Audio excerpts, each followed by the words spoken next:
then I'm going to...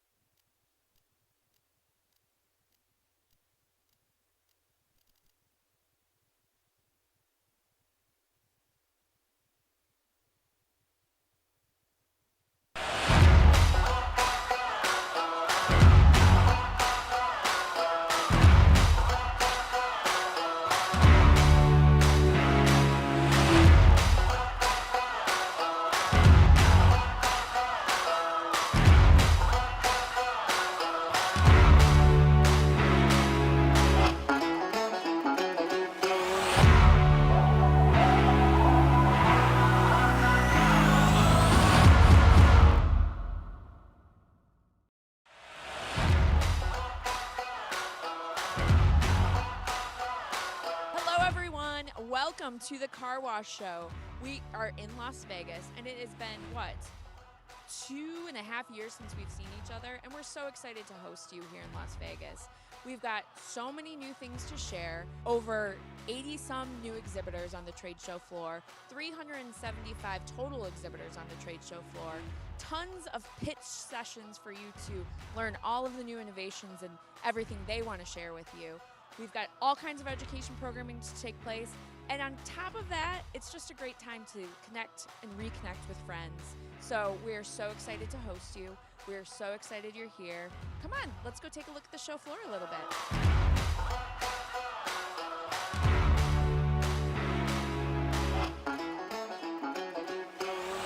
All right, we've got Richard Bellinger with Motor City Washworks. Rich, how are you today? Very good, Carrie. What are you showing off this week?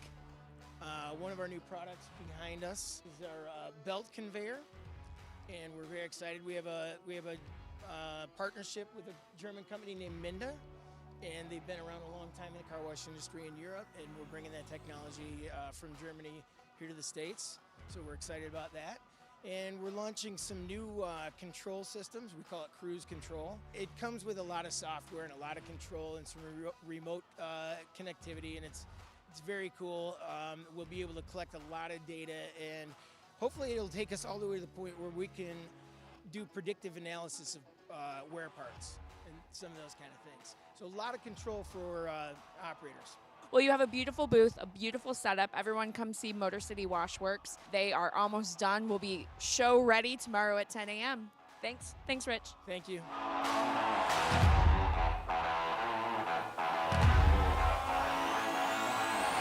Hey, everyone. I'm here with Mac Ewing from Turtle Wax Pro.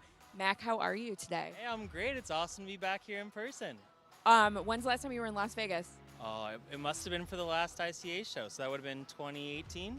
Yes. Good to be back. Yes, we're excited to have you back. So tell us about what you're most excited for. What types of products are you sharing? All of the above, everything. Yeah, we're so excited to be back here live at the ICA. There's a few things we're really excited about. I think first of all is just to see our friends, our customers, our partners in the industry. Second thing that we're really excited about is we're launching the titanium wash process. And it's our first Turtle Wax Pro wash process. 4 products designed to work together in synergy in a tunnel car wash environment.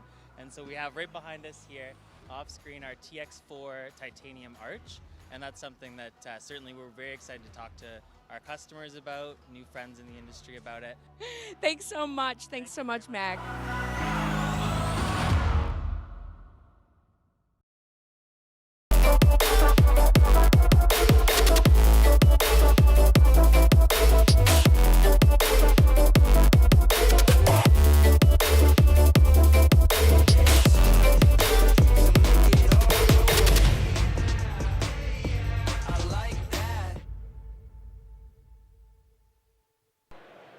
Hey everybody, welcome back. This is the afternoon session of Car Wash Magazine Live, coming to you live from Car Wash Magazine Live studios. How many times can you say live in one sentence? Too many.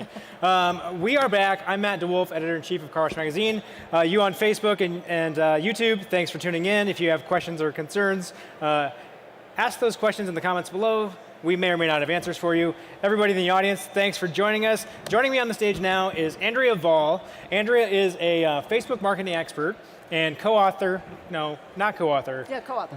You are a co-author, Yes. okay. I was going to give you more credit. No. Oh, man, No, all right. it's a team effort. Yeah, Andrea is a co-author of Facebook Marketing for Dummies, which I know I need, and we're going to talk a little bit today about some of the content from that, some of the content that Andrea's picked up along the way, and what she really is an expert in. So Andrea was speaking earlier today in a premium session. Do you have another one of those? No, so it was 2 sessions this morning, so yeah. This is your last chance. This is it. Yes, this is your last chance. Okay, so Andrea, first, thanks for being here. It's so special to have you. Yeah, I'm super excited, thanks. Help us, please. We don't know lots of things, but I think what we want to focus on is how do we know how much money we should be spending on Facebook, on YouTube? Like, where do we go? Where do we spend the money? What do we do? Right. And the great thing is that's a big question that people ask a lot because it is hard to decide how to develop your ad strategy and how to approach it holistically too, because there's lots of places you can spend money, YouTube, Google, Facebook, Instagram. And the good news is you don't have to spend a lot of money to be effective. So because this is local, you can just be spending maybe even just like $50 a month on Facebook ads to be effective and getting in front of your best potential customer often during that month.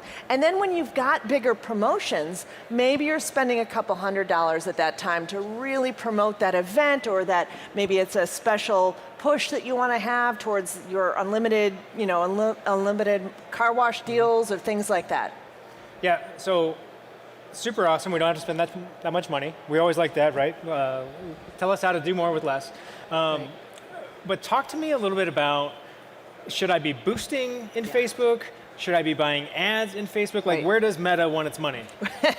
Meta demands to be paid. Yes. So, and one big mistake I see a lot of local businesses and businesses in general making is that they're boosting too often, they're spending more of their budget in the boosted section when you really should be spending more money in the ads manager towards an optimized ad. And you can optimize around getting purchases, getting leads, and really focus your budget on those specific ad types that are going to perform a little better than a boosted post. Boosted posts are designed to get in front of your audience, and I think for sure they have their place in your marketing strategy, but I would say $5, $10, $20 a month max on boosted posts, just doing it on a couple key posts each month, spending $5 for a few days. And then the bulk of your money should be spent in lead generation campaigns or purchased optimized campaigns.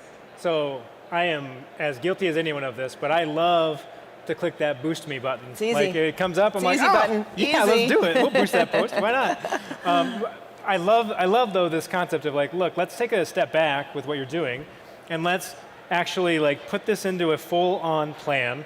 And in the car wash industry, I'll talk about this a lot, but we do really well with process. So this is no different. You should build the plan, create the process, execute the process to do the plan, and then you're good. But what else, if not Facebook, do we need to be worried about spending money other places? Should we be getting off of the platform? A little bit. I'm definitely recommending diversifying because Facebook is still number one.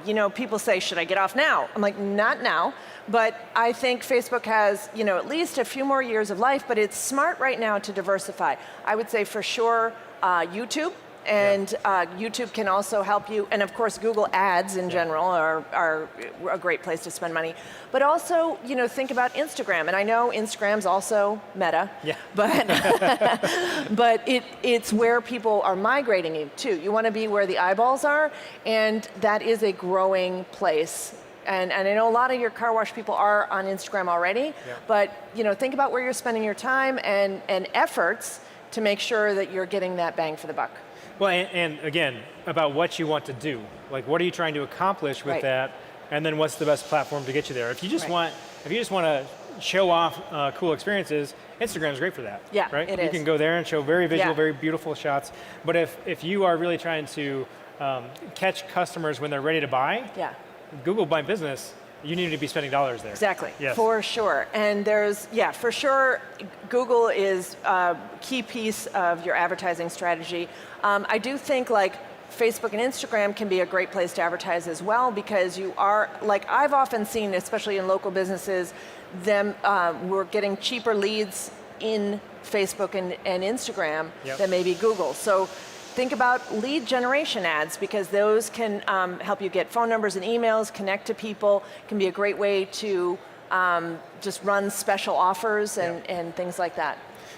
You guys in the audience, if you're itching to ask a question, you can do that if you want. I just ask if you have a question, go ahead and queue up at one of the two microphones, and then we'll call on you. And when we call on you, if you could say your name and the wash or organization that you're with, that'd be super helpful for anybody that's not here in this room and watching at home on the interwebs. So if you guys have questions, go ahead and queue up, and we'll get to those in just a second. I want to ask though, what are some like maybe one or two things that we can do like right now to be better like right away? Yeah. So a few things. One, let's talk about organic and then also ads. So organically, some of the best things you can do right now are to really watch your metrics, and you find those in the business suite under the analytics part of the business suite. And I find that people don't often look at their metrics to see what has actually worked. And let's just do more of that. Let's just see, why do we think this worked? Was it the image? Was it the call to action with that?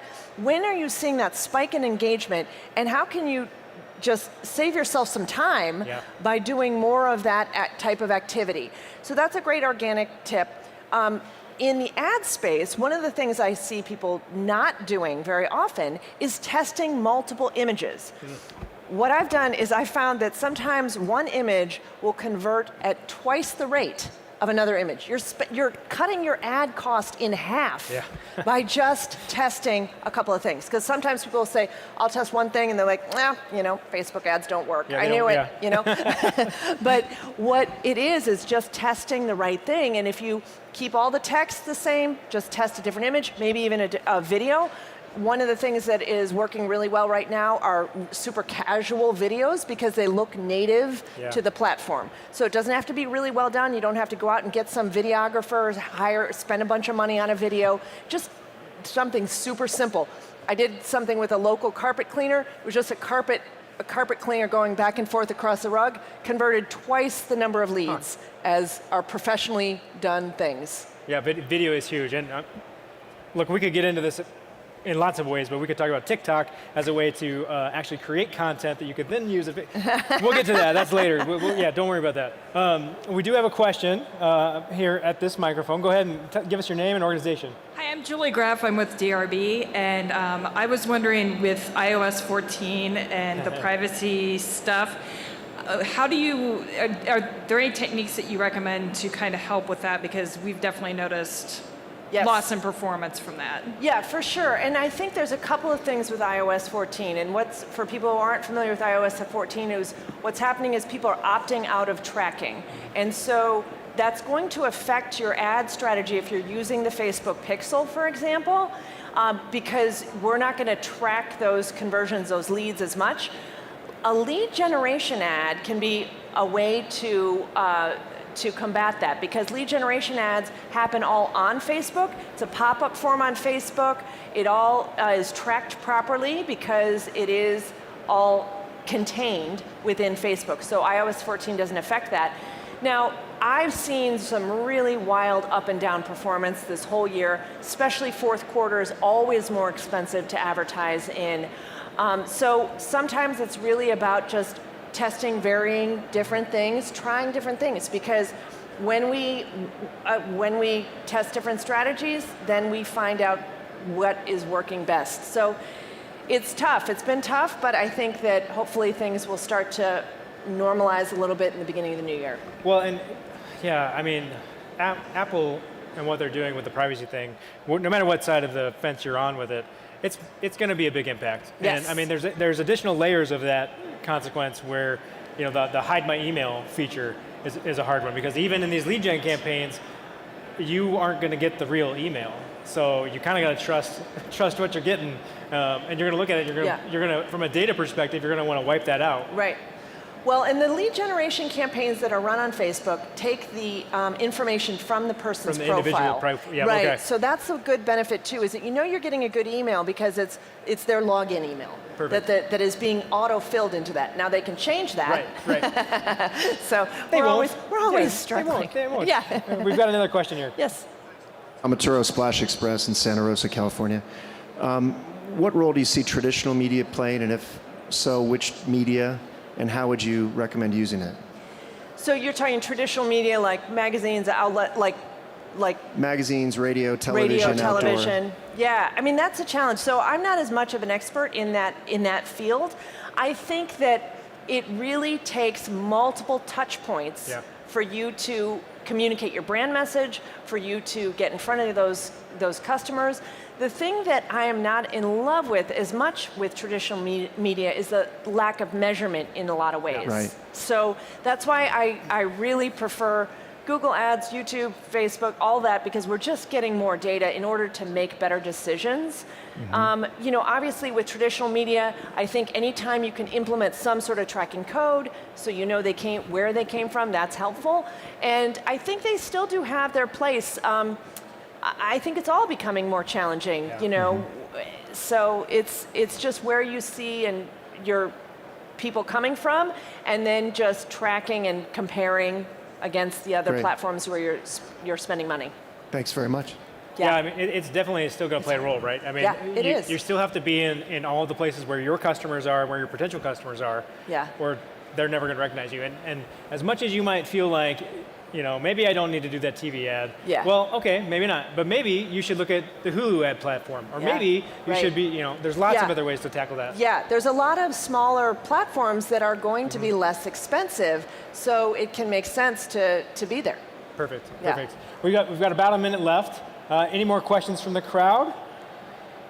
It seems like no. See, you guys are so good. You're no longer a Facebook marketing dummy like me, so we're in good shape together. That's perfect. That's perfect. Well, Andrea, is there any last maybe parting words that you can lay on us that will make us smarter? Yeah, I think really just if you're having fun with your social media, then your users and your audience is going to have fun too. So I'm always a big proponent of adding humor, adding a little fun in there, getting a little wacky, trying a little something different, and that's where you can really surprise yourself a lot of times. Yeah, have fun. Why not? Yeah. Why not have fun? Well, thank you so much for being on the show today. Thank you so much. We are going to have a not this exact conversation, but we're going to go more marketing. That's been kind of the theme of the morning. We talked to a marketing panel a little bit earlier about customer reviews. We're going to be talking to Mark Schaefer, who is another one of our premium speakers in the kind of marketing vein, in just about 10 minutes or so. So if you guys want to hang out here, you're more than welcome to. If you have other conversations you want to carry on, you can take those over to the Talk Car Wash Lounge as well. So thank you again, Andrea. Thank you. Alrighty. Thanks, everyone. We'll see you guys in just a little bit.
Soapy Joe's is more than just a car wash. We're scrappy, we're innovative, and we have the best team on the planet.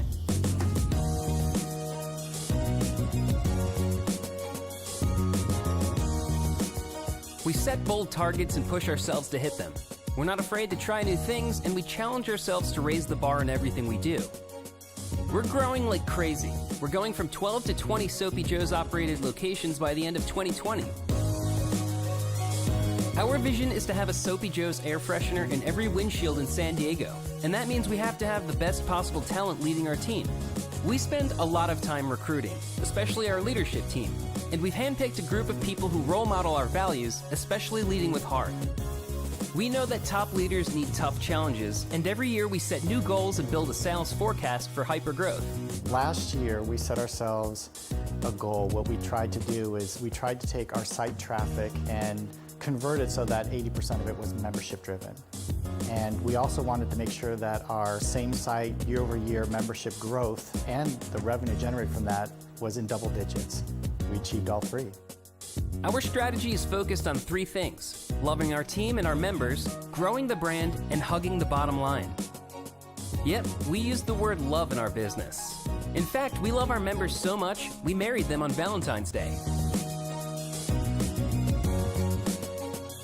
Using consumer insights really is a hallmark of how our marketing department functions. We want to be taking the best of our gut knowledge of the industry, but also marrying that with primary data. We look at things like cost of acquisition, lifetime value, and churn levels to make sure that we're on point with our marketing decisions. During COVID, we were especially thoughtful in how we were approaching the communities, and we wanted to make sure that we were bringing value to our employees and our membership base. So what we did is we modified our Soapy Joe's Day to bring a heartfelt thank you to our healthcare and our frontline heroes. We also followed that up with a donation to our local children's hospital, and we're really proud of these efforts. We also work hard to show love to our military community. In San Diego, we have nearly 400,000 active duty and veteran community members, and we've chosen a great local partner to coordinate our efforts, called the Support the Enlisted Project, or STEP, which focuses on helping military families who've fallen on hard times. We're proud to say that over a quarter of our operations team are veterans. Having a strong culture creates resiliency, positivity, and all of those positive feelings. If our team members feel that, they're going to inevitably pass that on to our customers. With our focus on customer experience, cleanliness and following standards are important to us. Another of our core values is be proud, and making sure our team and our sites are show ready at all times is the difference between us and our competitors. We invest in the interior of our sites too, because a comfortable break room and employee bathroom with lockers and a mirror for uniform checks keeps everyone feeling good physically and mentally. But we don't just want to be the best car wash. We want to be the best place to work in San Diego.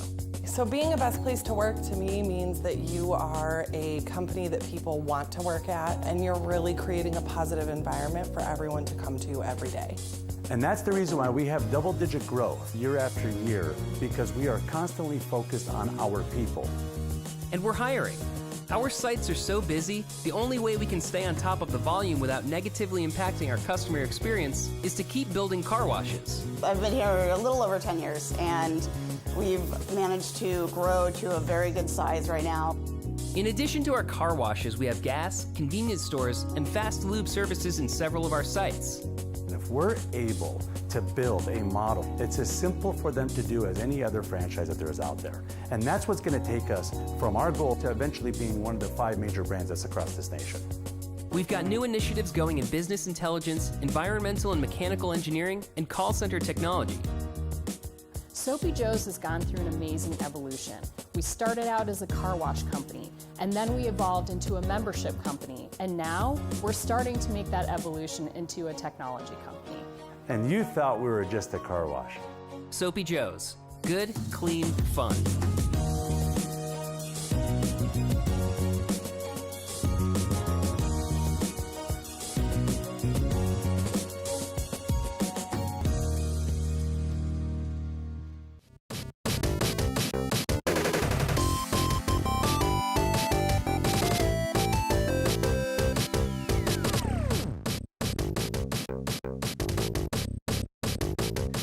You're out of things to post on social. I'll tell you what to do. Stop. Okay, not really. Yes, you need to market your wash. Yes, you need customers. The path doesn't require more work, but it does require the right work. Understand your customer. We'll do that by diving into the data. For example, you might know that your customer base is more female than male, or in the age range of 25 to 50. But if you really want to be relevant and keep your efforts out of the trash, you have to dig deeper. Let's build a persona. Looking at our POS and CRM, we discover that we have a lot of working moms with at least one child under the age of 14, washing on the weekends in between errands. Let's give them a name. I'm calling mine Mavry. Hey, don't judge, that's my name. You pick whatever you want. Mavry. Now I know how to talk to Mavry. It's a different approach to social, email, and even the experience at the wash. Knowing that Mavry washes on the weekends in between errands, we know she doesn't have a lot of time. I can message to the time savings that we could provide, in and out and on your way in 7 minutes or less. Or we can appeal to the lightening of the workload. Hey, we can't clean your house, but we can clean your car. Building out personas and understanding audiences can help you stay connected. You'll be relevant, you'll get better engagement, and you'll have more customers.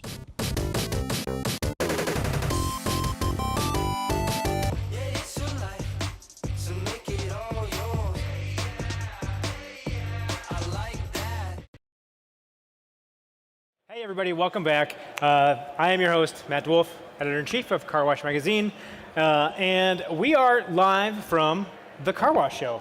You all know that. You guys know where you are. But for friends at home who are maybe watching the stream, sorry you couldn't make it. You really should have been here. But we're going to have a fun conversation here today with Mark Schaefer. Yeah. Mark, you gave a fantastic presentation earlier this morning. Thank you. Are you done? Are you leaving us?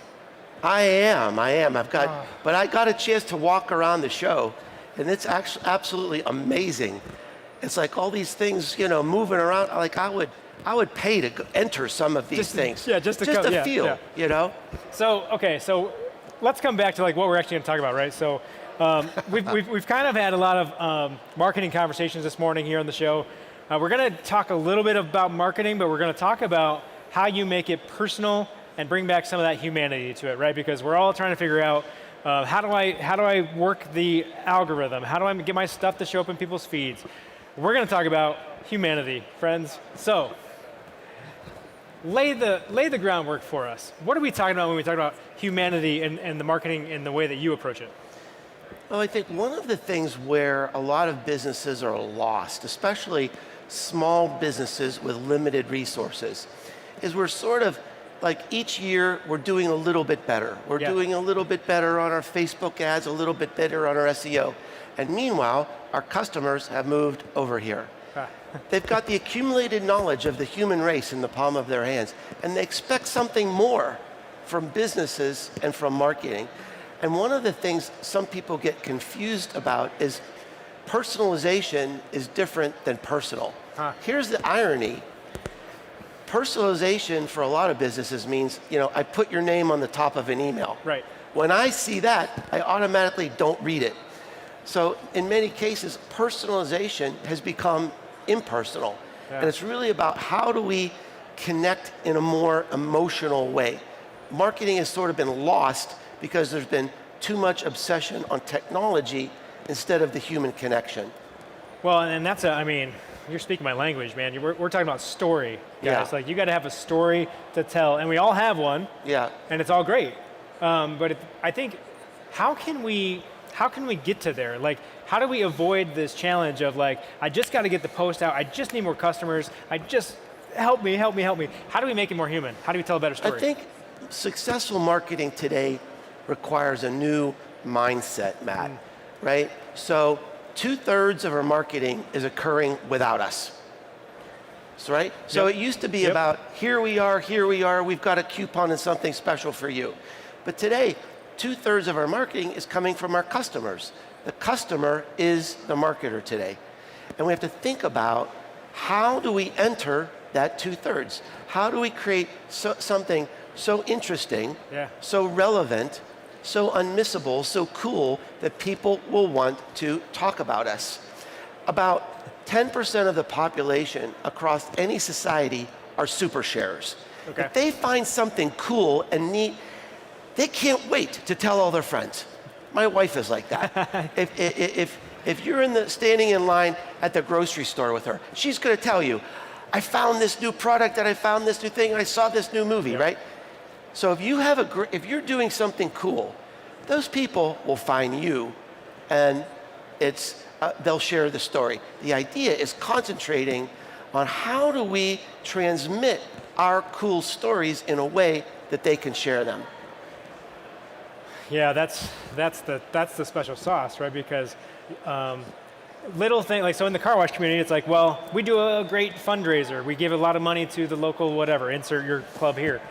But how do we talk about that in a way that's not like just over the top self-promotional and like, here's a press release about our thing and we raised a bunch of money, but how do we get to the core of that? Yeah. Right? Like, any tips for how do we tell that story? Yeah, I mean, I think a big part of it is sort of changing our narrative to, instead of being in a community, how are we of the community? Okay.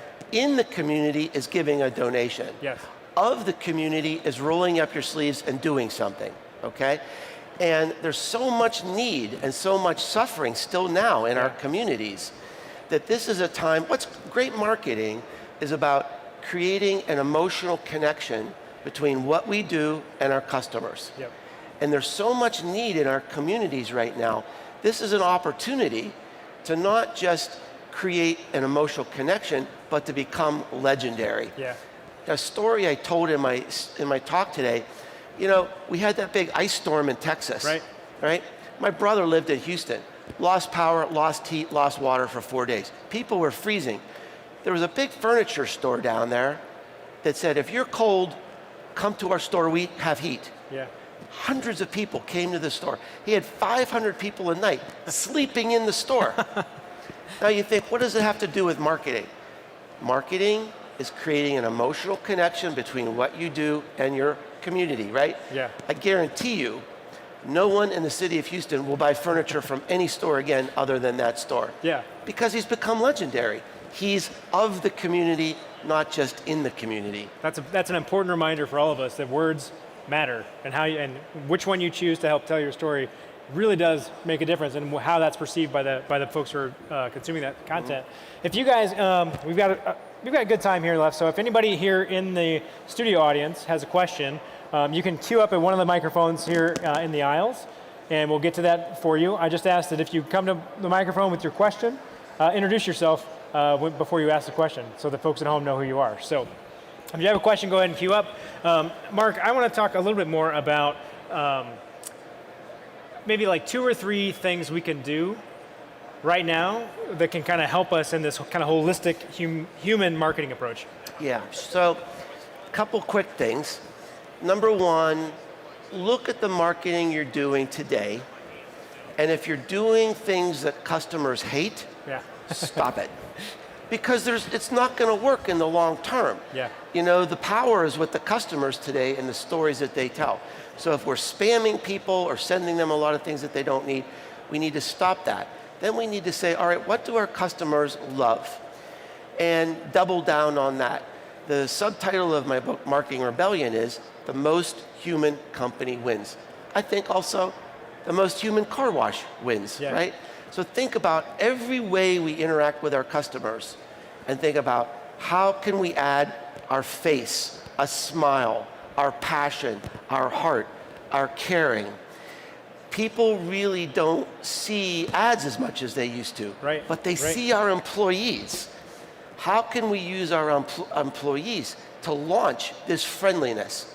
Maybe to create some moment that will make our customers talk about us. The customer is the marketer. Anything we can do to be friendly, to make them feel like they belong and they're welcome, that is a great strategy over time. So I'm going to extend your word choice a little bit here. So you were talking about being of the community, not in the community. This may or may not work, so bear with me. You need to be of the customer, not in the customer. That doesn't work. No. That doesn't work. But so here's an example. I used an example in my talk today where the employees from a car wash, the owners said, we're going to donate our time, we're going to go down, and there was a beach cleanup effort. Yeah. So they had all these people, they're down on the beach and they're lifting all this stuff. And I mean, that's a dramatic story. Yeah. That's a fantastic story to see these people working in the sun, working hard, and that sends a message in the community that says, we're not just giving a donation, we're here. Yeah. You know, we're part of the family. Yeah, I mean, I think it's really important that when you, gosh, I mean, this all comes back for me to making sure that you don't lose sight of the plan side. So I know that we're talking about humanity and making it personal, but I think that part of it is, number one, just do what you always do. Do the right things. You are all already part of that customer experience and you're in it, right? The hard part is telling the story. And so part of that for us as car wash operators and owners, what we need to be thinking about is how can we put a plan in place to get to the right messages, to get to the right people, to tell that human story. Yeah. And I think that you do a nice job of framing it up for us with this human element. Do you have any tips for us on, like, you've been doing content for a long time. How do we do content better and more consistently? You know, it's really thinking about, so when I work with my clients, one of the things I start with is to think about how do you finish this sentence? Only we.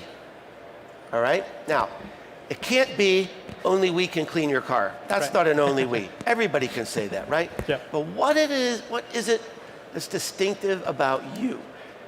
Are you the best? Are you family owned? Are you veteran owned? Are you female owned? What's unique? You know, what's part of your distinctiveness? Are you the greenest for the environment? You know, are you so it's trying to figure out what are these stories and then think about how can we create ways to get that story across. Like one of the customers I was working with, you go into their office and they have all these big blank walls. Yeah. Why don't we tell a story on the walls? Why don't we tell stories on, whatever we're handing the customer? There was an example I used today where one of the car washes had a big mascot, right? Yeah. It was one of these cloth things that swirl around. I'm not an expert. The cloth thing that That's swirls a technical around, term, guys. Yeah. right? So you're gonna have to help me on this. I'm a car wash newbie, but fascinated by the industry. So it's this gigantic mascot. And every child coming through this car wash had their picture taken with this, all right? Yep. So you have a great experience, you're happy to be there. Having that mascot gives people an excuse to tell your story. Yep. Oh, by the way, we had a great time today, the people are so friendly. Here's little Jimmy with the mascot, right? So you just have to find ways to give people an excuse to talk about you. Yep. Excellent. And in good ways, hopefully. Hopefully Yeah. we're not making mistakes here. Right. Well, we are about to wrap here, but I want to say thank you so much for spending some time with us here today on the show. Thank you, Matt. This is fun, and I've been so impressed. And this is like the friendliest conference I've ever been to. So I hope to come back. Awesome. Yeah. Hey, everybody in the studio audience, we've got another session coming up for you in just a couple of minutes. We're going to turn things around a little bit, switch some people out. If you're watching at home, stay tuned. We'll be right back. I like to say, keep it clean.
Hey everybody, welcome to Car Wash Magazine Live. We are live at the Car Wash Show 2021 in Las Vegas. I am so happy to be here with all of you, my car wash community. This is so exciting. My name is Matt DeWolf. I'm the editor-in-chief of Car Wash Magazine, which you see on all these covers around you. And I like to stream live from my basement on Thursday mornings to talk about car wash stuff. So that's what I do. Today, we've got a whole day full of content for you. We've been doing panels all morning. I'm very excited to introduce this next panel for you because we all have been part of this community for a long time. This is our Talk Car Wash group behind us. We're going to turn it over to them in just a minute. I got a couple of housekeeping things. If you are comfortable enough to fill in some of the seats, you should do that. As you decide that you have questions for our panel of experts up here, we have 2 microphones located in these aisles. Please queue up at the microphones, scan your RFID tag and we'll get you through. And we can queue you up on the questions. I just asked that when you ask your question, give us your name and your company so we know who you are and so that the friends out on Facebook and YouTube also know who you are when you ask the question. So without further ado, I will turn it over to our lovely panel. Thank you, Matt. I think I got this. Oh, there we go. So I just wanted to say thank you for everybody for showing up. Blake and I wanted to give a special shout out to Matt and Claire. They not only put all this together, but if you haven't seen, we have a Talk Car Wash Lounge next with some swag and stuff that most of all that ICA has provided. So I wanted to give them a round of hands. I wanted to give them a round because they put a lot of work into making all this come together. So lead in, Justin. All right. Hey, welcome everybody. I'm Justin Salisbury. I thought we'd just do a little introduction for everybody here. I am not an owner or operator of Talk Car Wash. I'm just a friend of the family, if you will. I primarily work at Abrisu Car Wash as the Chief Operations Officer. I have a nonprofit called Leadership Worth Following, and I'm here to help bring more value to the industry with these fine folks on my left. And take it away, sir. Hi guys, I'm Blake Newman. I'm the co-owner of Talk Car Wash. Me and Tyler are really excited to be here. We're really impressed with the way the community has handled the pandemic and turned to Talk Car Wash during the lack of trade shows and bringing everyone together digitally. And we're very honored that the platform has almost reached 17,000 people. So we're really excited to bring this to a live format. We have bi-weekly clubhouse calls, and we're kind of wanting to have that similar format here. And we're really excited to be here. So. Turn around and take a picture. Perfect. So yeah, take it off, Tyler. So I'm Tyler Slaughter. I'm also a co-owner of Talk Car Wash with Blake. I'm the Chief Operations Officer for Camel Express Car Wash, and I'm the President of Leadership Worth Following.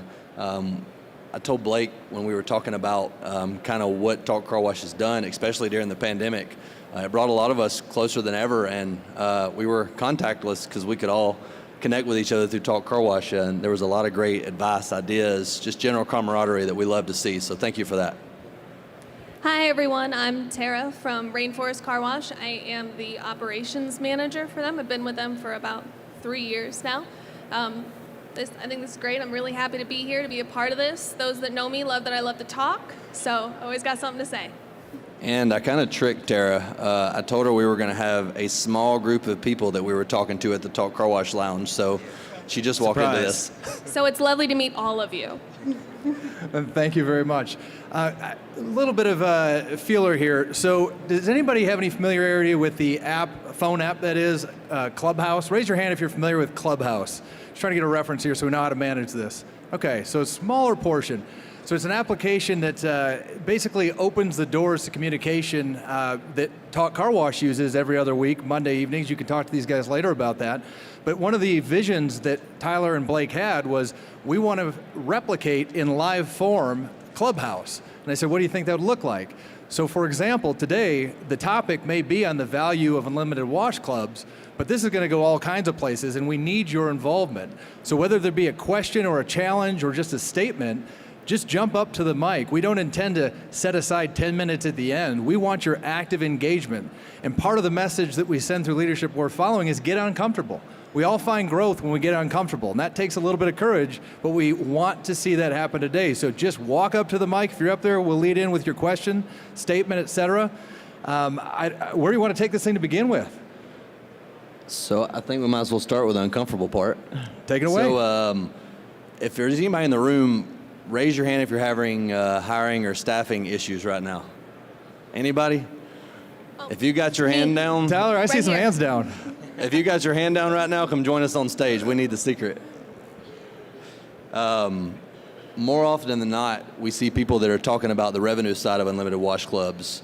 What I'm seeing with different operators, they're missing the opportunities to create value for your people from what unlimited wash clubs bring to you, which is ultimately revenue.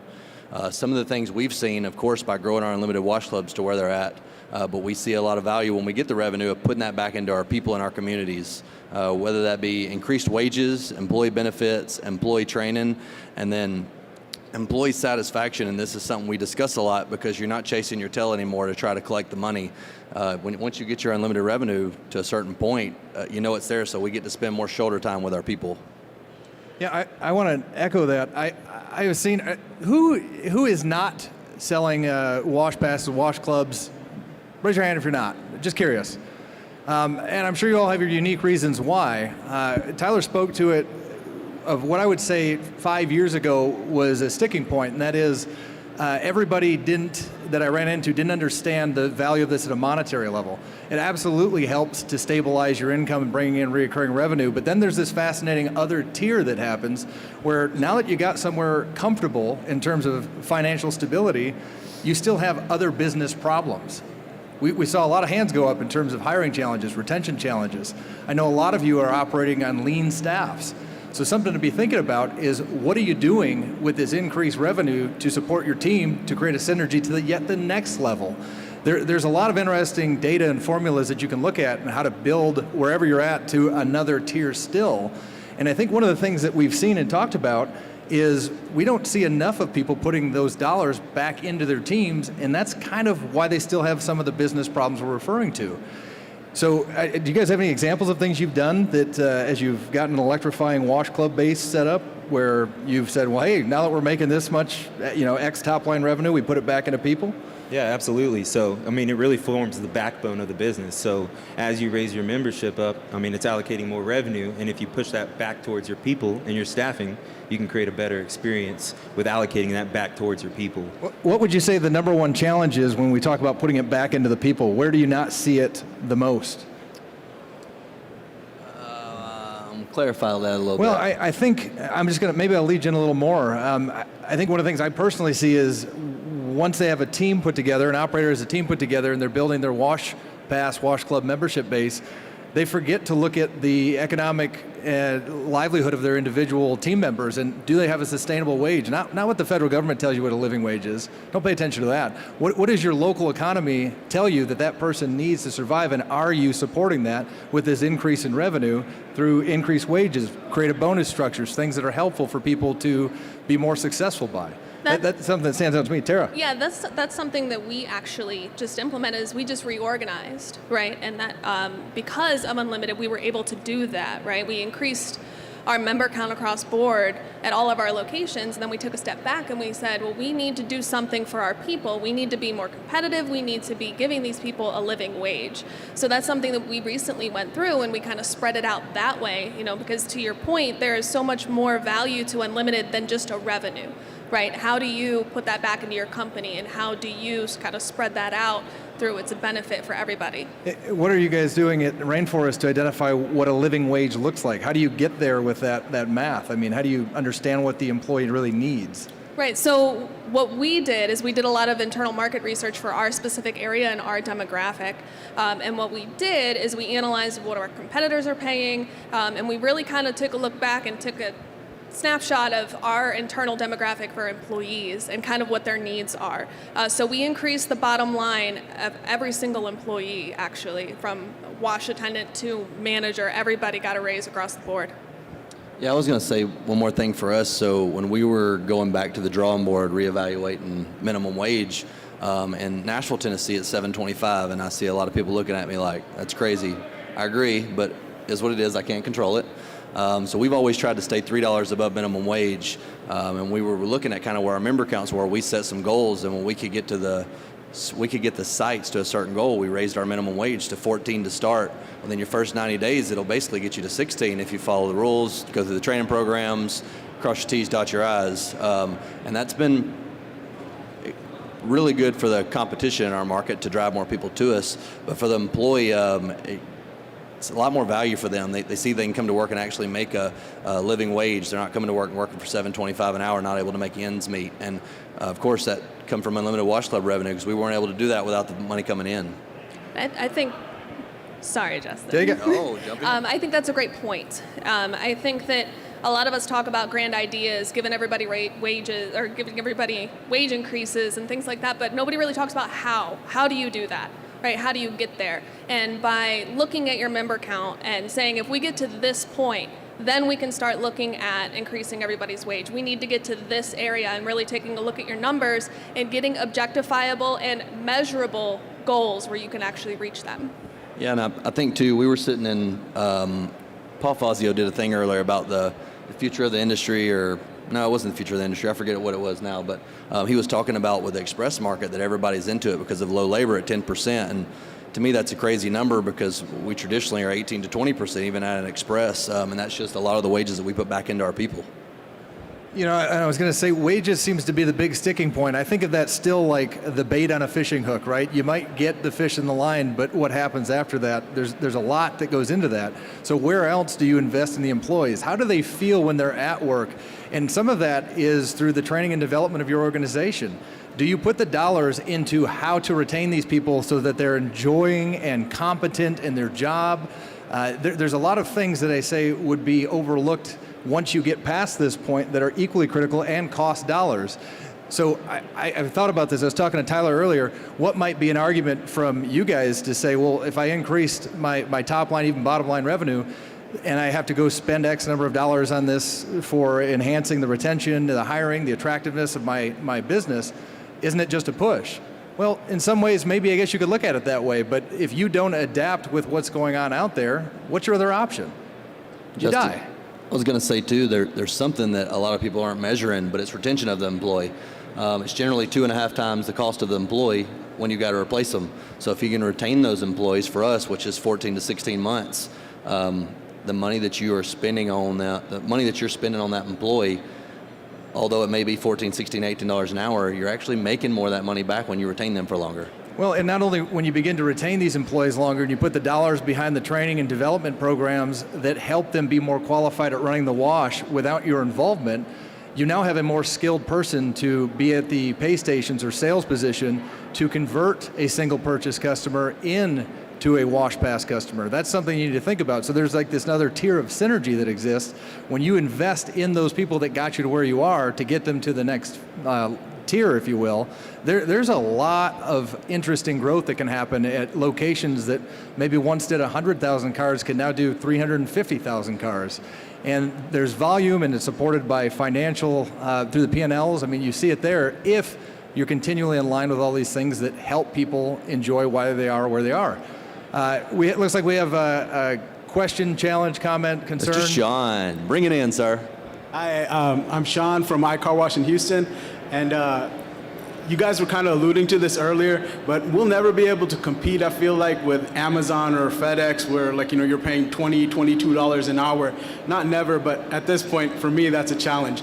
So you kind of allude to some things that you can do that will make the experience for your employees a little bit better. What are some of those things? Could you expand a little bit on that? Yeah, so I have some personal experience with this. In Nashville, we're pretty much dominated by Amazon. They're one of the biggest employers, and I think they're adding like 10,000 more jobs in the next 24 months. And we've actually had some employees leave us and go to work for Amazon because the wage is attractive, but they didn't dig in for the job description. It's funny, some of those people come back and they said from the time you punch in to the time you leave, it's go, go, go, go, go. If you go to the bathroom and you're in there longer enough that they track you with a watch, but if you're in there excessive amount of time, they're coming to beat on the door to figure out where you're at, and it just took all the fun out of actually work. He said, I'd be okay making a few less dollars an hour knowing that I can work and I enjoy it. Yeah, and the sense of empowerment and the culture is definitely going to be different at your facility versus Amazon, because they're a part of a larger organism versus at a car wash, they know they can make a bigger impact on community and the customers on a daily level versus just doing packages. There's might be buying in the original moment for the wage, but in the long term, there's not a sense of empowerment and a sense of, being included in something for the long term as a career. Because a lot of those people that are going to Amazon, they're chasing the wage or the income, and they're not looking to be a part of Amazon. So it's a different reasoning behind their approach. Sean, I really appreciate that question, and thanks for getting uncomfortable with that.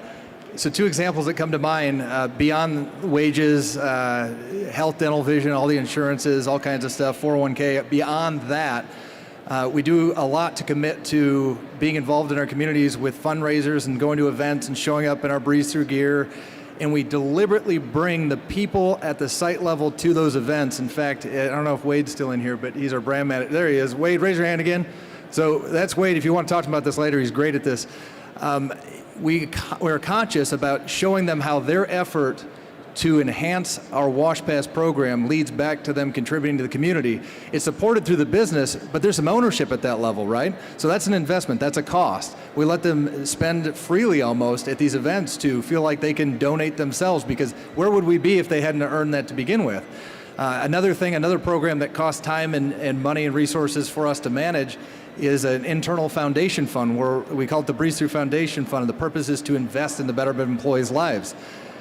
The key here is creating a platform where each individual can donate as little as a quarter out of their paycheck to a cause that helps one of their team members across our dozen locations. And so now they have a connection between their dollar and an outcome that really, truly, authentically helps somebody get through a hardship.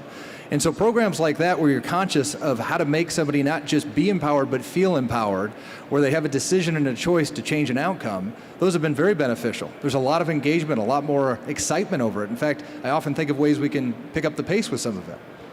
Yeah, I was going to say one of the benefits that you tied into there was your foundation, which is something we picked up from you guys, and we also do at Camel, which has been fantastic the last 3 months that we've kicked it off.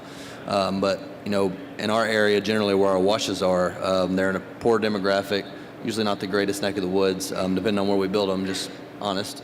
But something that our employees always come at us, and we have snack cabinets and water cabinets at all the sites with drinks and food that are always stocked. And sometimes at our meetings, they'll come up and go, I don't know how y'all afford to keep those stocked all the time. And we always tie that back to unlimited wash clubs. And it's just another initiative for them to sell them, because, again, sometimes I might be the only food or drink they have for the day that they had at the site. That's something to be proud of. But we can tie all that back to unlimited wash clubs. Before we dig into a little bit more here, again, if there are any questions and you guys are just joining us, just step up to the mic and ask them. Get uncomfortable. It might be a comment, thought, etc. Just bring it to our attention. Looks like we might have one now. Go ahead. I have a question that may make everybody uncomfortable here, but before you do it, name and where you're from. I'm Dan. I'm from Central California. Thank you, Dan. Go ahead. And my question is this: when we look at the finance statements and we see this membership growing, and it's a very large revenue stream now at this point, and we want to nurture that revenue stream, we want to take care of it, and we think maybe we need to hire somebody to help with that. And I come from an auto dealership where when we had our memberships there, we would have events every couple months where everybody would come together and we'd go on a cruise or a drive, and we'd get 200-300 members.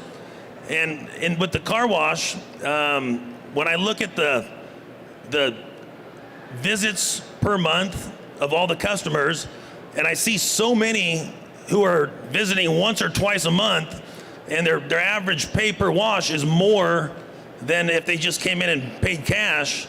And I think, boy, I don't even want to notify those people. I don't want them to cancel, because they're paying, $15, $16 a wash when they could be paying less if they came in and paid cash. How do you nurture that? Yeah, I'll give some insight. So I guess 16 months ago, we sort of were looking back at our membership base, and we were noticing that we had about 28% of the members a year that weren't washing. And we wanted to be able to retain those members when they were coming in, canceling, whatever it may be. But we were looking at, how do we give something back to them? So every quarter at all of our sites, the second Saturday of the quarter, we do a membership appreciation day, hot dogs, swag, general employees talking out in the parking lot, just kind of show them some appreciation for being a member, and it's for members only. And what we've seen during that also too is the members not only appreciate it, but our member counts those days. Generally we run about 65, 66% members. We've seen it as high as like in the 80s sometimes during those, because the members want to come in and be part of that. And then the flip side of that, which has kind of been nice, is we'll get a lot of people who sign up for clubs that day because they want to be a part of that, even though it's once a quarter. So just some things we've done to give back to the members. Yeah, that's really all I got on that one. Go ahead. So I think that's a great point where I forget where you went, but there you are. I think that's a great point. I think we all kind of like an elephant in the room is the zombies, right? Do we want to wake them up? The zombies are the people that wash once or twice. But I think that's a great point. They're not really getting their money's worth out of it, but think about this. Is it just the money part of it, or what other value does your membership bring other than savings? Is it the fact that they don't have to look at a screen and the gate just opens and they go through and that saves them time, right? Is it the fact that somebody waves at them every single time they come through? Is it the air freshener? Is it the free vacuums? You know, they might not be getting their money's worth out of it, but they might see value in that all the same. So, you know, something that we do is we do reach out to all of our members on a reoccurring basis through drip campaigns and things like that, and we do certain events that are free to members. You know, we do our haunted car wash. I know everybody and their grandma this year was doing haunted car washes, which is great. Our members enjoy it, our employees enjoy it, and that's something that we do to kind of give back. It's free to members. We do Easter egg hunts. We do, you know, different types of things that members can get involved with and really engage with us on a certain level that they might not be able to at any other location or any other kind of company. So it's creating more of an experience for the members. More than washing cars. I think it was Dan, right? Did I get that right, Dan? I think there's something to be said for this topic of, you know, what do we do to nurture the members that aren't using, and are they finding value? And Tara, you spoke very well to this. There's more than meets the eye with the value and convenience of being a member of anything. And we can go through a list of membership-based platforms beyond the car wash industry that exist, and why are we part of that? Well, there's a lot of convenience around that. And when you start to add locations, when you start to make it more accessible and the price points are favorable, they just need to be part of that so it's easy to deal with, so it's easy to access, it's convenient in their life. It's already hectic enough, so how can you maintain that aspect? I think some nurturing that these guys were talking about in terms of reaching out and being able to identify where they're at, involve them more is a healthy component. We have some, I'll say, infrequent messaging just to kind of check in, but also why are they there if they're not using it? That's worth investigating. What is it that they see that's valuable with your business? That's something I would encourage you to explore, anybody in this room. If they're not using it, why are they here? Tyler? Yeah, I was going to say too, I keep getting too close to this mic, my bad. I guess about a year ago, as I was still trying to navigate and learn what to do as we started getting these member counts, and I started seeing all these zombie customers, I was like, all right, anybody that hasn't washed more than 6 months, we're going to reach out, touch bases, make sure they want to keep it. Boy, that was the wrong decision. But what we found out is we were asking customers, do you want to keep your membership? You haven't used it in 6 months. We were surprised by how many people were saying, well, yeah, I mean, I'm going to use it at some point, and if I got to re-sign back up for it, that's a hassle. It's only $19 a month. I'll just keep it. And I was blown away by the amount of people that hadn't washed in 6 months and still wanted to keep their membership, and I was not expecting that. I mean, we had already kind of put a budget together on what we were going to give back to these customers to see if we could retain them, and that just wasn't so. And I was talking with Blake about this not too long ago. I mean, we all have gym memberships, Netflix, Hulu, all different kind of subscriptions. I mean, you don't use all those all the time, but you ain't canceling them either. So if they can see, if they can feel like they're valued at the wash when they come, because, you know, one lady in particular told myself and John, she said, I only come about every 3 months, but you guys make my experience worth $60 because that's what she pays every 3 months. So when she comes, she feels valued. Yeah, and it's about the value, about whether it's their first impression or their impression every time they come. If it's a different frequency, it still could mean a lot to them, and they could be putting a higher value on that experience, even though they're paying for it over a longer period of time. So it could be a $300 experience and they wash once a year, but when that experience happens, you have to make sure you make the most of it. And who are we to tell them to wash more than once a year? Yeah, they can decide. I mean, that's the beauty of Unlimited, is they decide what that means to them. So you don't have to tell them they have to wash 2 or 3 times a month, they can put that determination on themselves. And you know, the real nurturing component that comes to mind is probably one that gets overlooked, that we're talking about how you reinvest in sustaining and creating some synergy to get to another level with a club membership program. And that is, are you consistently operating the same as when they first experienced their initial visit? That is a tough thing to do in this industry. When they pull up to the gates, does it look and feel the same? Is everything operating correctly? Is it the same outcome with the wash quality? That's a real thing to stay on top of. So that's a good place to put some dollars in terms of developing your team to deliver that to the person that's a $300 a year customer. Hey, if they're willing to pay that, but they expect it to be like this, you're probably going to lean toward the side of retaining them as opposed to losing them. And so that's kind of what we're talking about. The value of these is much broader and bigger than just looking at your bottom and top line revenue. There's more to it that you need to be thinking ahead of to get your teams to engage in creating a very consistent experience.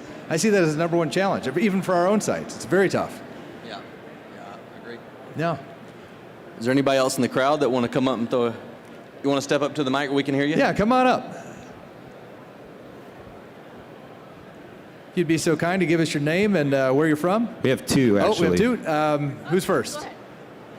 I'm Anila from Houston, Anita? new investor in this domain. In our industry, where I'm coming from, to find the employees, we go Indeed, ZipRecruiter, all those kind of avenues. Where can we find the good talent? Where can we find the good operators? Any particular sources you guys go for the car wash industry? Yeah, I'll jump in.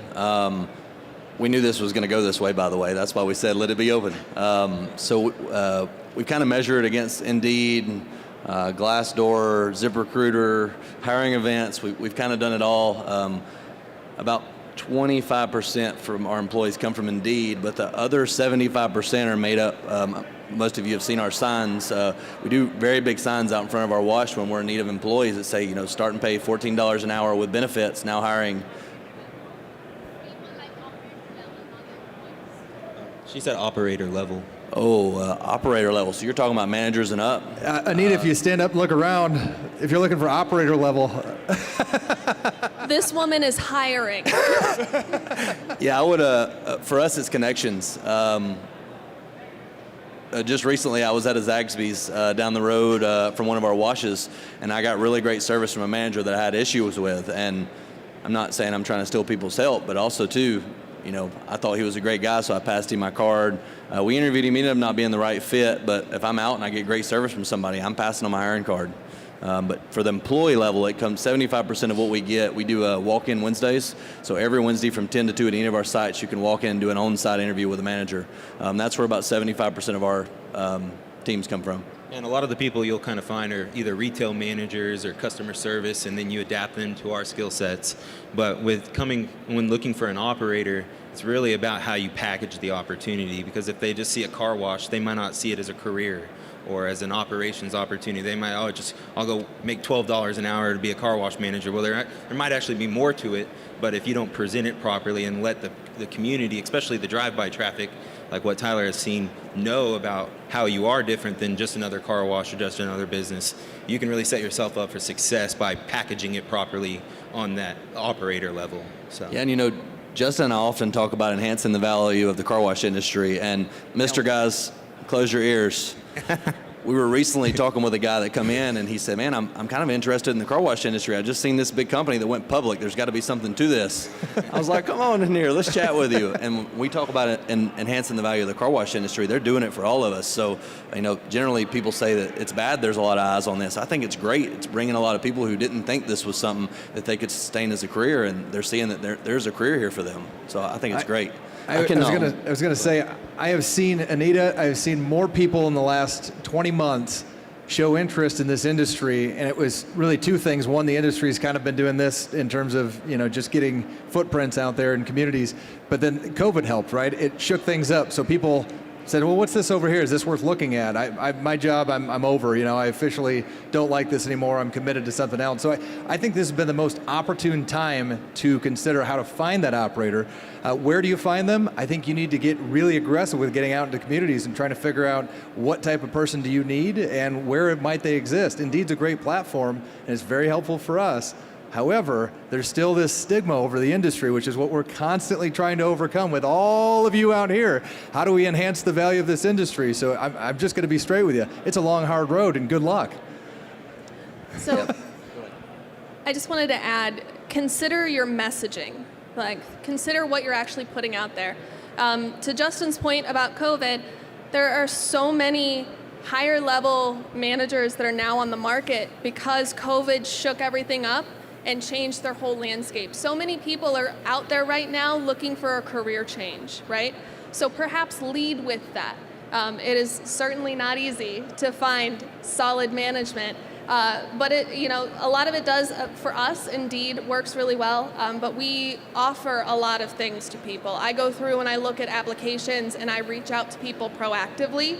And I always offer, are you looking for a career change? Are you looking for something different? Is that something we can offer, and we do offer, even to lower level employees? This is an industry that's surprisingly big and surprisingly very fulfilling. And a lot of people don't know that at face value. They think it's just a car wash. But again, wrapping up to tagline, it's more than washing cars. I want to keep going with the questions. By the way, thank you for those of you bringing the questions and comments up here. This is really what this is supposed to be about. We want to try to make it centric around the value of unlimited wash clubs, but please, name and where you're from. Taylor from What a Wash. My question is, how do you guys motivate your employees besides financial compensation? So I found my team loves to go to Topgolf, but can you guys touch on what you guys do to motivate 20, 30, 40 people? Because you can't always give every employee a couple $1,000s. So what do you guys do to motivate them as a whole when they reach membership goals, stuff like that? And it's Taylor? Yeah. Great, thank you, Taylor. That's a great question. I'm going to just start off by shaking this whole thing up. You can't. You can provide an environment of which can substantiate motivation, but you cannot individually motivate somebody else. That's something that you have to take a big mental step back in. How do I create an environment of which people can find motivation? Because when you find motivation, you can start to lean into what is fulfilling to be part of this organization. Why do they now want to be here on time? Why do they want to do their job correctly? Why do they want to increase their understanding of how the business runs? So I would say, first and foremost, you've got to create an environment. And I would say a lot of that has to do with, what do you want? When you go to work, what do you dread? What do you enjoy? What is it that's energizing for you? Do you dress professionally? Do you have a welcoming environment? Do you support the teams through meetings that help them learn how to grow professionally so they can actually see greater value in themselves? I'll just start there, and I think we can take this one a long way, but go ahead. Yeah, so kind of two different things here. The why behind we wash cars, and then the why they're coming to work. So if you know the reasons why they're coming to work, and then you frame the platform and their perspective of the car wash, that it's more of an environment for them to personally develop themselves, then they are more likely to attribute to their goals in the work environment, because it's also leading them towards their personal goals as well. So there's a synergy behind the personal and professional side, and having systems in place that lead those individuals towards those horizons. Because like he said, you can't motivate anybody, it's internal. But you can find what motivates them and create the environment around them so that they're most likely to succeed towards those goals. Yeah, so I guess a little backstory, and more often than not, people tell us that we share all the great things on Talk Car Wash. They don't see enough of, I was just talking with this gentleman in the front row, and he was like, every day I see people sharing the same struggles that I'm having. He was like, I don't really see that from you and Blake. And I was like, oh, we're having the same struggles, I promise. So we're trying to get more vocal about sharing those. But recently I had Leadership Worth Following, which is the group that I'm president of, with Justin and some other board members at my washes. And it's part of our annual Engage event where they come in, we go into each other's organizations, and we poke each other and try to figure out how we get better. And some of the feedback that I got was our mission, vision, and values weren't lining up with how our employees felt. So I went back and worked with a life coach, and we've been working with a few other people to dig in, and we surveyed all of our employees, and 37 of 42 said the number one reason they like working at Camel is because we generally cared for them. So, that Tyler is really explaining what motivates them, right? Yeah. I mean, that's their number one thing. So money did not come up. No Although surprise. we pay extremely good, that did not come up. It's the bait on the hook. There's so much more to it than this. Absolutely. Yeah. I think that's a great point. So kind of to finish with that, we started rethinking, we kind of felt like we were doing a lot of things right, but maybe we weren't getting enough feedback from our employees.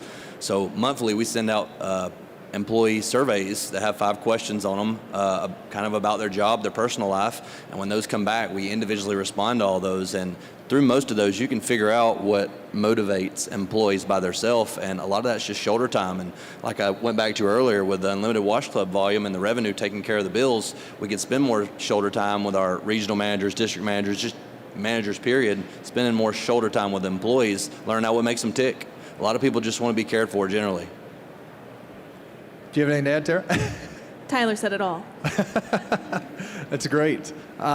Did that get the question for you, Taylor? Yeah, good. You can come back up here and grill us if you don't feel like that was Justin, good can I enough. take the next guest? I'd love for you to do that. Wade, please have a seat. No, I'm just kidding. Introduce yourself, Wade. Hey, Tyler, good to see you. Blake, what's up? Justin. Hey. Tara, good to meet you. Nice to meet you. I'm Wade. I'm with Breeze Through Car Wash. So we found the best way to increase the lifetime value for our Unlimited Wash Pass members is to decrease the churn rate. Okay. What are some best practices that you guys have done? And I'm really talking to you three. Justin, you might can sit this one out if you want to, but Okay, his mic off, please. But yeah, what have been some best practices y'all have done to decrease your churn rate? I know you talked earlier about some additional value items that you hand out at the sites and that kind of stuff, and we do the same thing, but what are some things that y'all have proactively done to decrease the churn rate for your Unlimited Wash Pass memberships? So I know for me, we put a bigger focus on the actual unlimited lane. So whether it was misreads with LPR or RFID, what I found is a lot of times, their initial contact is when they sign up, but after that, there's no one engaging with them. And so you're not really familiar with if they're having problems or if they're having a good experience. So more of a focus and a perspective that there's still those people going through that lane that their windows are up, there's still a value on them. So, acknowledging them just like it's someone that's their first time, making those members feel welcome and just keeping that feedback loop more open versus kind of closed off. And I think just the overall more of a focus on the external post-sale of the membership has overall reduced the churn. So for us, churn is always an ongoing problem that we're always going to have. I think everybody up here has dealt with that. Everybody in the audience deals with that. But we also have to identify what kind of churn we're talking about. Are we talking about people canceling? Are we talking about credit card expirations? Are we talking about what are we talking about, right? So, something you kind of got to apply a little bit of automation on the back end to take care of some of these bigger problems, right? Text message marketing, I think HubSpot has a great burn the churn tool. Where you reach out to customers whose credit cards are expiring, so you don't have to deal with that. When it comes to discontinues, you have a word track that says, oh, I'm so sorry about that. Why are you canceling today? Is it the money? Are you not seeing the value? And then kind of going, you could even spiff that. I know that's something that's a little bit hard to track for everybody, but spiffing, your employees saving a cancellation, right? Maybe we're not talking them out of it, right? But we're at least offering it to them. Oh, this is too expensive. Oh, we have, 3, 4 other plans at a different cost value that you could still keep your car clean. Incentivizing that, making it worth it for the employees to help save your churn as well. Just some things that we've tried, and something that we're working on still. It's an ongoing battle. But drip campaigns, things like that. You could even, for those of us who are more seasonal, you're going to see your churn increase at certain times of the year every year. It's like clockwork. What you can do is you can offer, your fall off points, and you can offer an incentive to those members who are about to fall off to have them stay maybe 1-2 months longer. That'll really increase your bottom line. And not only that, at that point, winter's right around the corner, might as well just stay on. So that's my feedback. Yeah, so kind of more on the offensive versus the defensive. So. Exactly. Yeah, I think they both had some valid points. For us, it starts with hiring and training the right people. As we've surveyed customers over the years, looked at the cancellations, we've pretty much tied everything back to majority of our churn was coming from customer service, general satisfaction, quality issues with the wash, things we could control but weren't. So a lot of the way we have lowered our churn has been through what she said with, OpSpot, the Text Club and stuff, by hiring and training the right people to make sure that we give the right level of service to the customers. That's been one of our biggest things to help us reduce churn. I know Wade omitted me from this, but I'm going to jump in anyway I was because kidding. nobody else knows. Here's some things that come to my mind to reduce churn. Can you make it emotionally challenging to leave your program? Can you really create a relationship between what you offer the customer and them not wanting to leave? That's something that can show up through the training and development stuff with your people. That people connection is really important. Are you collecting the data on the back end when they go to cancel with a field of options for them to select and why they're leaving at all? We found out early on, we're 5 years into an unlimited program, we found out early on there were a lot of people that didn't even know we existed in a market they were moving to. There was things like that would show up. So are you collecting that data, and then what are you doing with that data? Now you can have a conversation around that if you can still retain them. Another thing that comes to mind is, and this kind of sprung forward through the beginning of COVID, was creating a hardship relief plan where it was discounted down to $5 a month for 60 or 90 days or whatever. And the idea was, if you look at the cost of acquisition for a club member, and then you put that up against what $5 a month looks like for 60 or 90 days, can you retain any? And we've had pretty good results with that too. So there's some things that help reduce churn, but I think that number one thing I mentioned is, what keeps them tied to your program? Can you create a relationship between having a membership at your business and not wanting to leave it? Hey, I have a follow-up question. I was going to say one more thing on Justin's side. Something that we've noticed too is a lot of feedback we get from customers is it's difficult to cancel their membership when they go places, or people make it difficult to get out of that membership. We make it really easy. If you want to cancel your membership, we cancel it. Recently we've done, if you haven't used it that month or beyond, we refund you whatever that amount is, because for one, we're here to enhance the value of the car wash industry. If you want people to feel good about the car wash industry in general, give them their money back if they didn't use it, hoping that you're going to gain them back as a customer, because upon their exit, they had a great experience. And again, that goes back to our mission. Or perhaps who they told about that experience to gain their family and friends. Yeah. But Wade, I think you had a follow-up? Yeah, you said customer management relationship, that kind of thing. So are any of you guys using a CRM, a customer relationship management software for automation? Tara, I know you said you use the OpSpot for text messaging, but are you using any other platforms that we should be considering for the customer's journey after they leave the car wash? So we aren't personally a true CRM, no, but I think that there is such a demand and such a need in this space for a car wash specific CRM. I know that a lot of point of sales, they play with it and they toy with it and they're kind of there, but not really. I'm also from the dealership world, so I know that those of you who have actually had hands on a dealership CRM, it's night and day compared to what we have with our point of sale. And that would be so powerful. So we'll talk after. I'd love to know more. I think a lot of new people coming into the space are going to demand a lot of those type of functionality and softwares and SaaS products and whatnot. But I think once we have them, the space will be smarter. And the car washing has been good for so long. Customers just come in and we wash cars, but now it's having to be a little bit more competitive. So once we have more people using them, and I think that's why the point of sales are a little bit, dumbed down per se, because there's not a lot of people diving into the features. Like, I know there's features out there with each point of sale company that people probably don't even know exist because they're just looking at the transactional side. So I think with more people like Tara and other people coming into the space, I think there will be more of a focus on actionizing the customer data. So. And the more people that share that on Talk Car Wash. Exactly. We aren't, Wade. We use OpSpot, SurveyMonkey, a few other things that we use to survey the customers, but we don't use a specific one, no. Okay.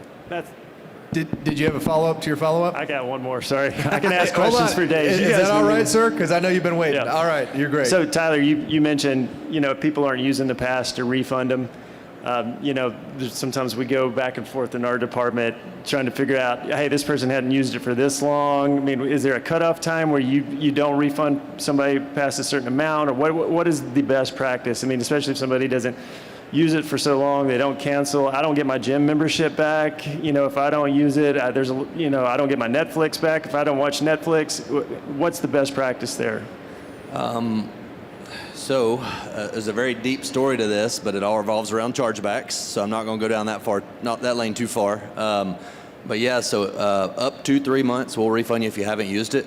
Over 3 months, it just has to be approved by the leadership team, but we generally refund them all. And what we've noticed is when we used to not do that, they were going to do a chargeback, and if any of you win chargebacks and have a magic secret, let me know. but we weren't winning them anyways. So yeah, we refund anybody for anything, doesn't matter how long. And ultimately, we're trying to create a great car wash experience. That's our mission, and that ties straight to it. And if they haven't used it, we'll refund it. And we initially got caught up with what the financial impact of that was going to be. Didn't even move the needle at the end of the year when we started tracking it. So it wasn't anything. Yeah, I like to call it the power to please. You know, we're in the business to serve the customer, and if they're fighting to get that money back, give it back. Because a lot of times their perspective is not how when they were using the business, but how they left the business. So you want to give them with something good, and why not just fulfill what they're asking? And because if you don't, they're probably going to fight it anyways, and you're going to lose that battle. So it's kind of picking to just be the bigger person in the situation. So. And we talk about the value of enhancing the car wash industry and kind of the negative stigma that goes along with it. As everyone in this room knows, there's a negative stigma with subscriptions that you're not going to ever get them canceled. So hopefully we can change that by canceling it and making it easier for them when they say, you know, I might have had a problem with Netflix, but when I went down to Camel Express, he canceled it and gave me my money back. And what's funny is a lot of those people continue on as retail customers because they exited with a great experience. Yeah, just because they don't want to be on membership anymore doesn't mean you have to burn them. You know, you could still be their only community car wash, and they might choose to go to the driveway because you handled it bad, and you could have ruined their service that they were being provided by how you handled the exit of the membership. I don't know about breeze through, but for us, retail customers still make up 35% of our volume, and I don't want to lose those people. 30%, it's still worth having them around. And an exit strategy with your customers is absolutely ideal, but I want to keep this flowing. So, sir, name and where you're from, and bring it on. My name's Chris Campbell, Wicked Wash in Idaho, and I'm going to apologize. I'm a newbie. I'm just a baby in this industry. Did you say Wicked Wash? Wicked Wash. Wicked. Yeah, come visit us. I'll be there. I like that. We're just getting ready to launch our first site. In terms of unlimited customers, we have unlimited customer packages. What are some reasonable metrics we should be shooting towards for that first year opening up? And then beyond that, you know, in year 5, should we see half of our customers as membership customers, or should we be at 80%? What are some reasonable metrics that we can shoot towards? What is it, Tyler? 2% annual volume? Hold up. A wise man sitting over here taught me something a few years back that has been true with everybody I've talked to, so I'm not stealing his thunder. Well, no pressure at all. But before we even get down that road, I'm curious. So are you open now? Are you currently open and running? First of the year we'll be open. First of the year, okay. Have you mapped out what that's going to look like on site? Labor, training, plans, and how to execute all of this? In the process of all of that. Okay, I would tell you that's going to be the most critical component. I can give you data till I'm blue in the face, but it won't matter unless you implement a certain way. And so I'm going to make a wild assumption that you have put the dollars into the advertising to make yourself well known in the community. And I'm not talking about just Facebook. I'm talking about literally giving a presence of this is coming. You've got some grand promo to get people to visit, free washes for 3 weeks, that kind of thing. And you're working a promo within that, maybe even before the event. You're professional in your appearance in terms of the employees. They know how to communicate without high pressure sales. I mean, I keep going, right? You get the idea. It wouldn't be uncommon if you had a lot of those things in order and beyond to probably build up to, we'll say, 2,000 to 4,000 members in the first year. That's very attainable. I know a lot of people that struggle with that, but I also can probably pick apart exactly where they went wrong. The thing you can look at beyond year 1, when you start to get into year 2, there's a really neat formula that I've tracked it, not just our car washes, but probably all of your car washes and then beyond. If you take your trailing 12 months volume, 2% of that is an attainable number to get for memberships. I'm going to repeat that. If you take your trailing 12 months volume, if you're not at 2% of that for a total membership base, you're missing somewhere. Can I go above that? Uh-huh. So for numbers for me, so if I have 100,000 washes that come through, 2% of those, so 2,000 members. You should have 2,000 members. If you're short of that, there's something that's missing.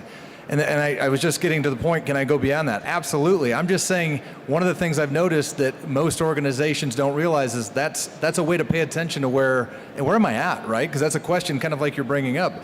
How do I know if I'm doing well? Start there. That's a great baseline. And as your volume grows, guess what else grows?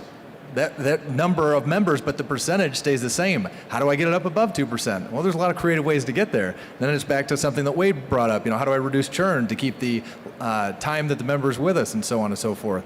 I would say one of the other micro metrics you might want to look at is simply your conversion rate.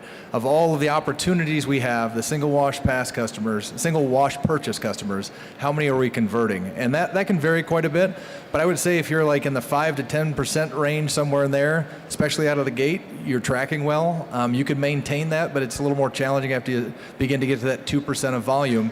Those numbers come in time, though. You got to be real patient. It's a march. It's an absolute march. You don't want to sprint down this and get somewhere and be comfortable. You'll get burned. This is a whole transformation. When you're talking about transforming your entire business model, so you've got to really get out of the mindset of we got there. It's no, how do we maintain this? How do we build on this? Those are some things that come to mind, but maybe you guys have some. I was going to say on that number too, so I challenged that when he first told me that, because I challenge everything. And then as we visited washes, talked with friends, pretty much across the industry, that's what we've seen. Most of you are probably doing your numbers right now and going, man, he's pretty close. It was dead on. And then we went, okay, great, we hit the 2%. How do we get 2.5%, which we've now done, but it is a lot of work. A lot. 2% is, I'm not saying it's the top, but you're not far from it. That 2.5%, 3% is a lot of work. And there's people who are getting it. We're seeing, as you know, as the general consumer gets more used to the subscription model through Unlimiteds with the car wash, there's more and more people signing up for it. And then on the back side of that, like you said, you got to retain them. Yeah, and I really want to point out, that was more of a like year 2 number, right? So year 1, heads down, and you're working on everything we've talked about kind of throughout this entire show so far is making sure you're implementing something that the customers want to be part of, you're retaining them, you're paying attention to them, you're engaging them, et cetera. Your staff looks the part. The stigma of the car wash is sort of fading away. That's a ton of work. That's head down for a year. I mean, just head down for a year and just pound it out. Yeah, and we just had a site that opened 14 months ago, and generally we were shooting for about 3,000 members the first year, give or take. With the last site we opened. With this new site we opened 14 months ago, we shot to cross 5,000 members the first year. That was kind of our big goal. We hit 4,600, I think, so we're pretty close. Not too upset with that. But there was a lot of work behind that. Anything else? You good? Good? Okay. Thank you. They're available after the show. So is Justin. Sir, name and where are you from? Kenny, Bubble Down Car Wash, Tampa, Florida. My biggest question, you spoke earlier about, customer feedback. I guess, what's the best way to really, get genuine customer feedback? Is it, having a team member walk the lot with, a survey goal? Just kind of find that, when you're face to face with them, you maybe not get the true feedback you're looking for. We really want our customers to feel like their input matters, and we want to build that model. We have our model, but we want them to know that we do, listen to their input if it does move the needle. So I guess, is it, QR codes on the pay stations, things out in the vacuum area? What can we do to really get our customers more engaged, letting us know what they want out of us? Yeah, so we do customer experience surveys every month at all of our sites. Our brand director does 10 of them at each site, and we go out and survey customers, 5 retail, 5 memberships.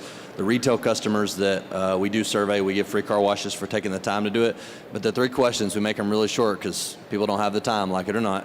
And we take that feedback and we talk about it at our leadership events. And generally, they're pretty happy. There's little things that come up that you'll hear about customer service issues, but we've worked with the brand director to train her when those come up. Here's how you handle those. Get with the manager. Here's how we'll resolve it with a rewash. But we survey our customers every month at all of our sites. Like I said, it's 10. We want to up that, but it's a pretty big time commitment. Surveying 10 customers, even with short questions and finding 5 retail and 5 memberships, you're talking about 30, 45 minutes. So what are those questions? I don't know them by heart. I can pull them up, though. Maybe that's something you can see you after. Yeah, if you want to see me after, I'd be happy to share. I'd be happy to share a survey with you. It's no problem. Yeah, absolutely. I'm pretty much a Tara, open book. did you have something? Yeah, if Tyler stops talking. Sorry. Can't hit the mute button up here. I love your brand, by the way. I love Bubble Down. I'm such a fan.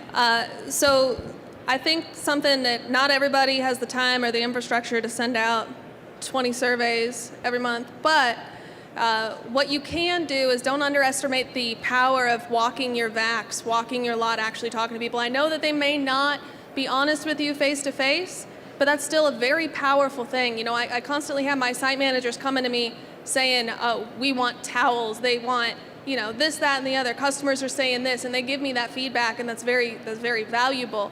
I also don't think you should not underestimate the power of social media. So perhaps you don't have a fancy marketing agency that can send you out, surveys on a daily basis, but you do have a Facebook, and maybe you're not asking intimate questions, such as, do you see value in your unlimited membership? But perhaps you're starting a conversation, right? And that's really, you go to where your customers interact with you.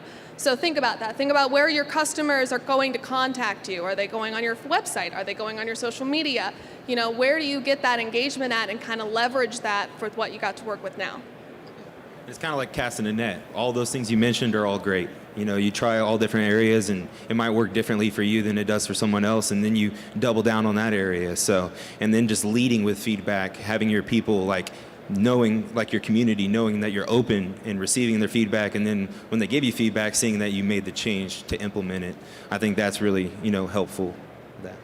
That casting the net idea you said is pretty good, because my partner says this a lot, but if we have 10 ideas, we know 9 of them are going to fail. That one's going to be good. So getting out there and really talking to your customers, what she said, I guess I went directly to the surveys, but walking the vacuum lot, just generally shaking hands, how you doing? You see something wrong with your car, hey, we offer a clean car guarantee, please pull back around before you leave, let us rewash your car. Yeah, and to that point, building it into the processes like lot maintenance, making your people when they check trash, acknowledging a guest, asking how their experience was, if they see cars coming out of the tunnel with, no tire shine, going and elevating it to the management. So just kind of that full environment of feedback, and having all the people understand that you got to look for those things in your front line, or your hands and feet and ears, and you can't see everything being the main operator. And your customers, they represent a larger base, and sometimes the negative customers represent a lot more.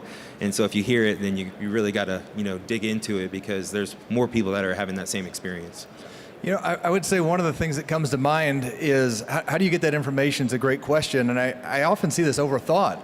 I see this tear between what the customer needs and what the customer wants, and business owner operators just trying to chase that off a cliff, not knowing why nothing's still working. So I would actually preface this thought with saying you need to identify what your organization's about first at a multitude of levels. That way you have some confidence to align what it is you do with the customer's feedback. Now you can begin to tell where you're misstepping. Is it my team that doesn't know how to implement or execute this thing well, or is it the customer's feedback that I should be listening to? So a couple things come to mind. We're part of a certification through International Organization of Standardizations. It's a QMS thing. It's requires some customer feedback at the site level, but then also we pull that from social, from Yelp and Google and all that. And we compile it quarterly. And when you start to look at the themes of the types of complaints, you can start to identify what it is that you are not doing well based on what you should be doing. And then there's all kinds of enriched engagement to kind of echo off some of these comments. And so that's just an approach we take, and be happy to get into that more with you after. So thank you for the question. Awesome. Thank you, guys. Yes, sir. My name's Harrison Reynolds. I'm from Roxborough, North Carolina, with the Honorific Car Washes. I don't know if this question's been asked before. I got here midway through, and I was going to ask about car wash apps. About 10 years ago, we tried jumping into that venture. It was way ahead of its time. Do y'all use apps? Have y'all seen much success with it? Return, and how can you track if somebody's using the app?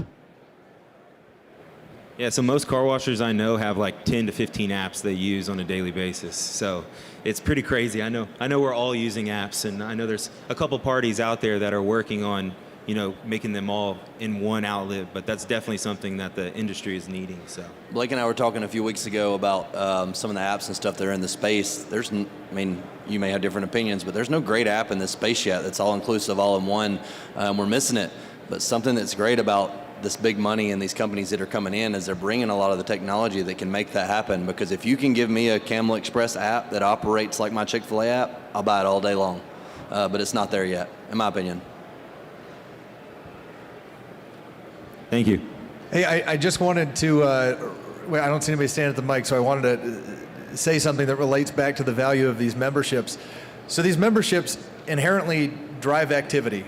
They increase volume, they make your business busier, which, by the way, happens to be more attractive to the right type of people. High energy people, behaviorally speaking, gravitate to this industry more than any other industry that's been recorded, and that comes from some scientific research. And so what that means is when you look at the value of these memberships, if we can increase the activity, we can increase the attractiveness of being an employer. And I want to share something with you. We're generally a pretty busy operator. I think our recruiter's here somewhere back there. Maybe you can talk to her about this in detail. But we recently had a manager that applied with our organization from outside of the company, okay? And even with all the things I believe we do well, this person happened to be a janitor, whatever, no big deal. Skeptical about applying with us, even though we paid more per hour than he was making in his job he currently was in, even though we offered more benefits, more opportunity for growth, more everything, and, no kidding, is borderline illiterate. I didn't think I'd want to work here, he said. That paints a picture. So what can these memberships do? How can we increase the value of our organizations by way of just promoting activity? There's a lot that goes behind that, but if we can seem like an industry that's engaging, we can create an increased value for all of us. But I think we have one more question. Go ahead, and I think this might be the last one. Hey guys, I'm Ben with Blue Hippo Car Wash in Virginia. My question is, how do you guys keep your employees engaged in continuing to sell memberships and incentivize them? Do you use commissions or you change up goals monthly? Talk about that a little bit. This is a subject that I would love to talk to you about, but we can see our countdown clicking right here. I'd love to get with you after this and speak about this, but we don't have enough time to really get into it, I don't believe. I see 13 seconds on the clock, and I got a feeling it's going to be a little more than that. No worries. Yeah, I just wanted to say that Blake and I not only appreciate Tara and Justin for getting up here and speaking with us, but for all of you, we appreciate the input, the value that each one of you bring to Talk Car Wash. Again, we really appreciate everybody coming out and talking with us. If there's anything we can help you with, approach us. We'd love to talk with you. Matt? Yeah, thank you. If you're here right now, it means you have an interest in improving, and that means a lot to me personally, and just a sincere thank you, and thank you to Matt and the rest of the staff of the ICA. Okay, so here's the skinny, right? So this one is wrapped. We do have a lounge area for you over here where you can carry on the conversation. You guys can mill around in here if you want, but we do need to reset a few things, so it's going to be a little dicey, and you might get blasted with some loud audio as a feedback. So I would love if you guys take the conversations, keep them going, but guess what? One of the things I know you guys were talking about was finding talent, hiring people. We're going to talk about that this afternoon right back here in 1 hour. So we've got a panel of 3 people, great operators from across the US. We're going to talk finding great talent. So we'll see you guys back real soon. Keep it clean.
that things aren't going my way.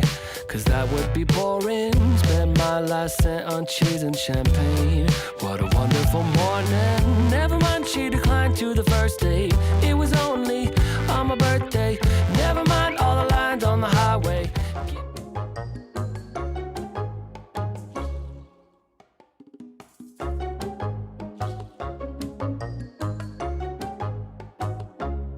What type of car does an egg drive?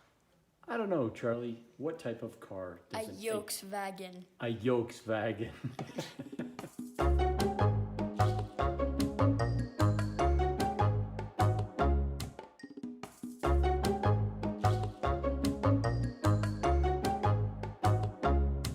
What do they serve at the North Pole McDonald's? Burgers!